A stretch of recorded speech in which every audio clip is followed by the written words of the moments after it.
아내가 혹시나 싶어서 동네를 돌아다니다가 대낮에 차량에서 나체로 성관계하는 것을 발각한 거예요. 저한테 증거 사진들이 들어왔었는데 거기에는 사용했었던 휴지, 물티슈, 러브젤 이런 것들이 사진들로 있었습니다.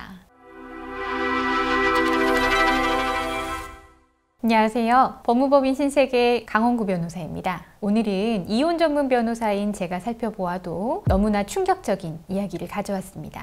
아내가 남편의 불륜 상대 여성으로부터 위자료를 3천만 원이나 받아내었어요. 이혼을 하지 않았는데도 위자료가 이렇게 나왔습니다. 왜냐하면 단순한 불륜이 아니라 좀 악질적이고 굉장히 치밀한 불륜 행위였기 때문이에요. 과연 어떤 일이 있었길래 부부가 이혼을 하지 않았음에도 불구하고 위자료가 3천만 원이라는 높은 배상금을 인정했는지 살펴보겠습니다. 아내는 남편과 결혼한 지 7년째 되는 부부였어요. 자녀가 있었고 평범하고 행복하게 지내왔습니다. 그런데 어느 날부터 남편이 좀 이상해진 겁니다. 담배를 핑계로 나갔다가 30분 넘게 통화하는 경우가 많았고요. 집에서도 핸드폰을 놓지 못했어요. 그리고 남편이 핸드폰을 하면서 수상한 미소를 자꾸 짓는 겁니다. 이런 것들이 한 달 정도 지속되어서 아내는 수상하다고 여기고 있었던 찰나에 결국 결정적인 순간이 왔습니다. 남편의 휴대폰을 우연히 보았는데 현장 소장이라고 저장되어 있는 사람에게 누나 어제 잘 들어갔어? 지금 어디쯤이야? 라고 보낸 문자를 발견한 거예요.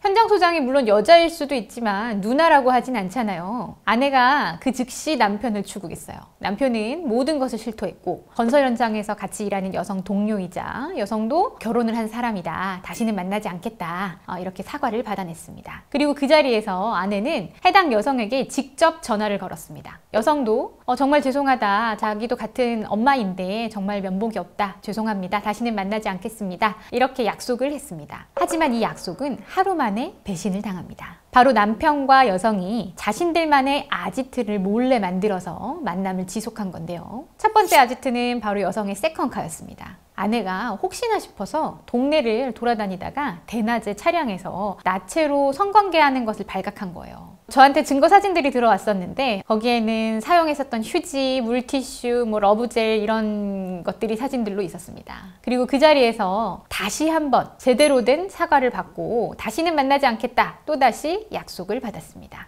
그러나 곧 두 번째 아지트가 발견됩니다. 이번에는 아예 여성 명의로 된 원룸을 계약한 것이에요. 남편이 생필품을 사가지고 그 여성의 원룸으로 들어가는 것을 아내에게 딱 걸립니다. 자, 이번에는 사자대면을 하게 되는데요. 여성의 남편까지 불러서 더 이상은 만나지 않겠다라는 다짐을 받고 각자의 집으로 돌아가게 되었습니다. 이때부터 아내와 남편은 부부 상담을 받기도 하고 혼인관계 회복을 위한 노력을 계속했습니다. 그런데 수영장에서 남편과 여성이 데이트를 하다가 걸린 거예요. 더 이상 참을 수 없었던 아내는 여성을 상대로 상간녀 위자료 청구 소송을 시작하게 됩니다. 그러나 여기서 끝이 아니었어요. 가장 충격적인 건 따로 있었습니다. 먼저 소송 중에도 불륜 행위가 계속되었던 거예요. 이번엔 남편의 세컨폰까지 등장했는데요. 이 세컨폰에서 여성이 남편에게 보낸 문자가 가관이었는데요. 남편과 아내의 사이를 이간질시키려고 여러 가지 말들을 했었던 겁니다. 예를 들어 아내도 바람을 피울 수 있는 거 아니냐 이런 이간질하는 문자를 보내기도 했고요. 내가 보낸 문자는 휴지통까지 여러 번 삭제해라 라고 하면서 실제 구체적으로 부정행위를 어떻게 계속 이어나갈 것인지 문자를 주고받기도 했었습니다. 더 가관이었던 건 여성이 남편을 스토킹 혐의로 고소했다는 겁니다. 고소의 요지는 연락하지 말라고 했는데도 이후에 계속 연락을 했다. 이런 주장이었는데요. 여성은 이 고소를 통해서 소송에서의 반전을 꾀했던 것으로 보입니다.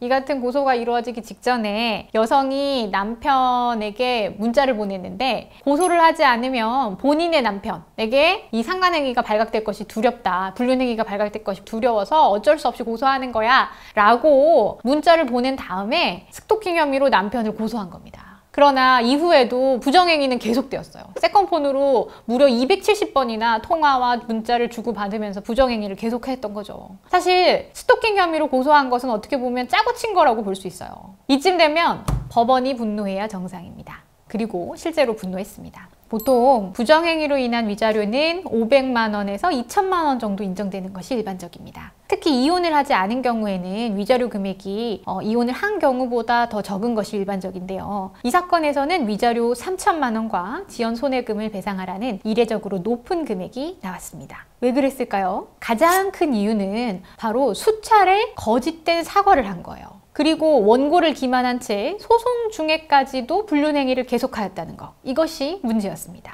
또한 배우자를 이간질하고 세컨폰을 만들어서 원고를 기만하여 부정행위를 계속하고 고소까지 해가지고 원고를 끝까지 괴롭혔던 행위들이 사회적으로 비난 가능성이 높다. 이렇게 판단하였습니다. 이 사례에서 전 원고가 정말 대단하다고 생각했어요. 남편과 여성이 그렇게 기만적으로 행동했다면 누구나 감정적으로 심하게 흔들릴 수밖에 없거든요. 그런데 우리 원고는 이렇게 어려운 상황에서도 문자, 통화 녹음, 사진 이런 것들을 체계적으로 증거를 수집하셨어요. 그리고 증거를 수집하는 중간중간에 저를 찾아주셔서 증거를 검토받으셨습니다. 그리고 결국 상당한 위자료도 배상을 받으셨습니다. 이 사건에서는 피고들에게도 교훈이 있어요. 상감소송의 피고인 경우에 위자료를 줄이고자 사과를 하는 것이 좋다 이렇게 많이 말하는데요. 거짓으로 사과를 하면 이건 사과가 아니라 기만이에요. 거짓 사과에는 반드시 대가를 치르게 된다. 이번 사건처럼 말이죠. 진심으로 잘못을 인정했으면 실제로 그 즉시 부정행위를 중단해야 합니다. 사과하고 또 만나고 사과하고 또 만나고 이거 진짜 안 돼요. 이혼하지 않은 상태로 상간녀 위자료 3천만 원. 이 정도면 법원 입장에서는 가정을 파괴하는 것에 대한 엄중한 태도를 보여주었다. 이렇게 볼 수 있긴 한데요. 여러분은 위자료 3천만 원이 적절했다고 생각하시나요? 댓글로 의견을 남겨주시기 바랍니다. 지금까지 시청해주셔서 감사하고요. 다음번에 또 만납시다. 감사합니다.